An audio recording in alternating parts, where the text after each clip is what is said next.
অপু সংসারে ফিরতে চাইলে 3টে শর্ত মানতে হবে। শর্ত? কংগ্রাচুলেশন শাকিব, তুমি যে বাংলাদেশকে অপুর সাথে সংসারে ফিরতে 3 শর্ত দিলেন এবার সাকিব খান। কাঁপছে এবার নেট দুনিয়া। ভাবুন তো, যে সম্পর্ক একসময় ছিল রূপকথার মতো, যে জুটি ছিল ঢালিউডের সবচেয়ে আলোচিত নাম, হঠাৎ যদি সেই ভাঙা সম্পর্ক আবার জোড়া লাগার মতো ইঙ্গিত দেয়।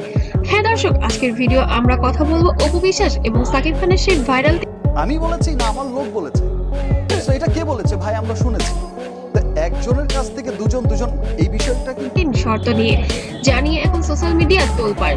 শেষ পর্যন্ত দেখুন, কারণ শেষ শর্তটাকে নাকি সবচেয়ে চমকপ্রদ। এক সময় ছিল সাকিব ও অপু মানিয়েছিল হিট সিনেমা, হিট জুটি, হিট প্রেম, গোপন বিয়ে, হঠাৎ সন্তান প্রকাশ, তারপর আর আপনারা জানেন এর আগে বুবলির সাথে হয়তো অপুর একটা ক্ল্যাশ হয়েছে, অপুই করেছে। অপুর সম্পর্কের ভাঙন সবকিছু যেন সিনেমাকেও হার মানায়, কিন্তু প্রকাশ হলো এই সম্পর্ক কি সত্যিই শেষ? সম্প্রতি ঘনিষ্ঠ সূত্রের দাবি সাকিব খান নাকি বলেছেন সবকিছু ভুলে নতুন করে শুরু করা অসম্ভব নয়, তবে কিছু শর্ত আছে। এই একটি লাইন আগুন লাগিয়েছে নেট দুনিয়ায়। ফ্যানরা বলছেন এটা কি অপুর জন্য বার্তা?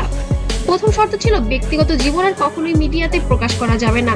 সাকিব নাকি চান সংসার থাকবে একদম প্রাইভেট, কারণ আগের ভুল থেকেই নাকি তিনি শিক্ষা নিয়েছেন। প্রশ্ন হলো অপু কি রাজি হবেন? দ্বিতীয় শর্ত নাকি আরো বেশি কঠিন ছিল, ক্যারিয়ার। কি শর্ত বলো তো? প্রথম কোনো নাটক নয়, দ্বিতীয় সবকিছু আমার মতো, তৃতীয় বাইরের লোকজনকে দূরে রাখা। এটা অনেক কঠিন। তো সেটা তো অবশ্যই আমার সন্তানের বাবা না, আমার সন্তানের বাবাকে যারা হিপনোটাইজ করেছে। আমরা তো 3 জন খুবই ভালো ছিলাম। আগে না ব্যক্তিগত নাটক পরে। সাকিব চান না কোনো পারিবারিক ইস্যু তার ইমেজ প্রভাব ফেলুক। এটা কি সরাসরি অতীতের ইঙ্গিত? নেটিজেনদের প্রশ্ন, এই শর্ত কি অপুর জন্য অপমানজনক?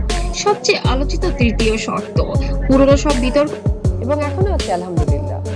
তো সেই জায়গা থেকে ওই ডিজাস্টার বিষয়টা নিয়ে আর কোনো পাবলিক মন্তব্য নয়, মানে যা হয়েছে তা অতীত। কিন্তু এই শর্ত মানে কি এতই সহজ? অপু তো বরাবরই নিজের অবস্থান পরিষ্কার করে কথা বলেন।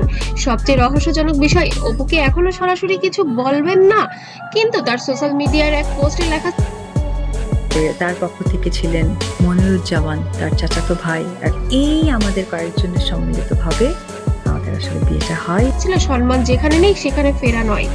এই একটি লাইনের আবার সন্দেহ, এটা কি সাকিবের শর্তের জবাব? কেউ বলেছে তারা ফিরে আসুক, তারা সন্তানের জন্য হলেও আবার একত্রিত হোক।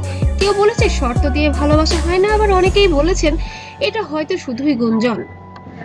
ভালোবাসা কি শর্ত মানে, নাকি বাস্তবতা ভালোবাসার সবচেয়ে বড়?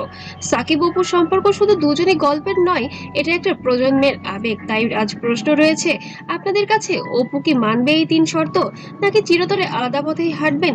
আপনার মতামত কমেন্টে লিখুন। ফিরুক বা না ফিরুক, ভিডিওটি শেয়ার করুন, কারণ এই গল্প এখানেই শেষ নয়।